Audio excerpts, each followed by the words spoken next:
أنا اسمي يزن محمد من مخيم اليرموك وهلأ قاعد بتركيا. نادية عزام كمان من مخيم اليرموك وأنا هلا بتركيا.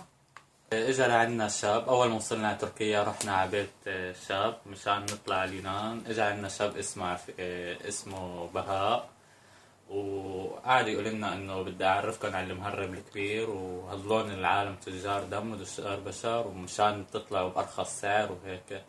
وآخر شي أخذ مننا المصار وطلع لا له مهرب ولا شي.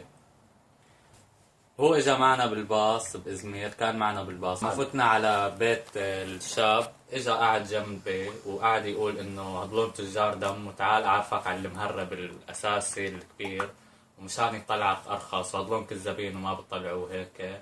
واحنا ما اخذنا بالموضوع، ضلوا يلحقنا يلحقنا يلحقنا، واخذنا جمعنا بواحد بالقهوة انه على اساس هذا هو المهرب الكبير، واتفقنا معه كل شيء. وقال لنا انه هاتوا المصاري مشان اروح احجز لكم اسماء، وبعد نص ساعة بتكونوا جاهزين. وما عاد بيا.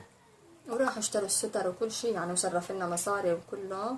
بنا انه عم نستنى اتصال منه احنا، وبعدين سكر تليفونه، ما عاد في اتصالات. يعني كتير اصحابنا طلعوا معه وعبنا جايين احنا، بس كنا عم نستنى تحويل المصاري، وبس صار تحويل المصاري احنا هذا الزلمه هيك ساوى فينا. اول شي شفناه ببيت الزلمه المهرب، وقال هدلون الجماعه هن اولاد عمي.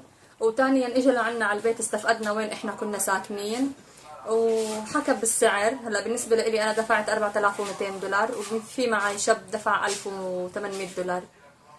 هي هن اي فلسطيني من خان الشيح. اي لا، هو ما عرفنا احنا لانه المهرب ابن وراس هو كمان من خان الشيح، وكل الشباب كلها من خان الشيح. هو ما سالنا واستفسرنا انه هو فلسطيني من مخيم خان الشيح، كان ساكن مقابل جامع الهدى.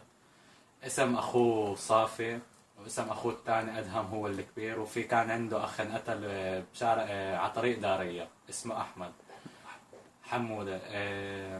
هو ما عرفنا عنه انه هو كمان بالمخيم كان نصاب وهيك، وهو من زمان عنده هاي القصة، وكان عميل مزدوج للجيش الحر وللجيش النظام، وضحك علينا واخذ مننا المصاري. هلا اذا هو سمع يعني على السمع، بدي انا بس اقول له الله لا يسامحك، وان شاء الله بيتلقاها بحاله، لانه هو لك صار لي 10 ايام انا هون مسدوته كرمال اني ارد اامن مصاري. والناس بتمنى من الناس انه تنتبه، يعني انه ما حي الله حدا يقول لي انا مهرب تعطي مصاريها كيف ما كان، انه مش كل مين مهرب. هي الله ياخذ حق كل الناس منه ان شاء الله.